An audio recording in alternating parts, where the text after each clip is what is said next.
Iran, Israel, America ಯುದ್ಧ ಹಿನ್ನೆಲೆಯಲ್ಲಿ ಇತ್ತೀಚಿನ ದಿನಗಳಲ್ಲಿ ಮನೆ ಬಳಕೆ ಸಿಲಿಂಡರ್ ಅಭಾವ ಹೆಚ್ಚಾಗಿದ್ದು, ಹೋಟೆಲ್, ವಾಣಿಜ್ಯ ಮಳಿಗೆಗಳು ಸಾಕಷ್ಟು ಅಕ್ರಮವಾಗಿ ಗ್ಯಾಸ್ ಸಿಲಿಂಡರ್ಗಳನ್ನು ಸಂಗ್ರಹಿಸುತ್ತಿದ್ದಾರೆ.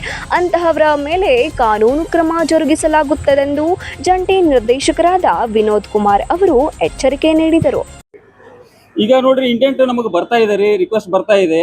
ಇಮಿಡಿಯೇಟ್ ಆಗಿ first preference as per circular ಪ್ರಕಾರ ನಾವು ಯಾರು ಕೊಡ್ತಾ ಇದ್ದೀವಿ ಅಂದ್ರೆ ಎಜುಕೇಶನ್ ಇನ್ಸ್ಟಿಟ್ಯೂಟ್ ಕೊಡ್ತಾ ಇದ್ದೀವಿ, ನಂತರ ಹಾಸ್ಪಿಟಲ್ಸ್ಗೆ ಕೊಡ್ತಾ ಇದ್ದೀವಿ.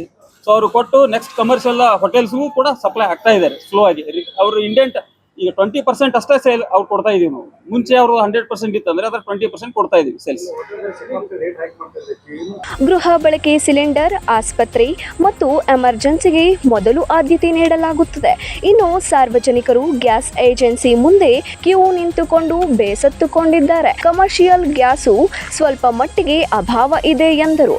ಯಾರು ಕೂಡ ಸಿಲಿಂಡರ್ ಗ್ಯಾಸ್ಗಳನ್ನು ಸಂಗ್ರಹಿಸಬಾರದೆಂದು ತಿಳಿ ಹೇಳಿದರು. 9 ಲೈವ್ ನ್ಯೂಸ್, ಹುಬ್ಬಳ್ಳಿ.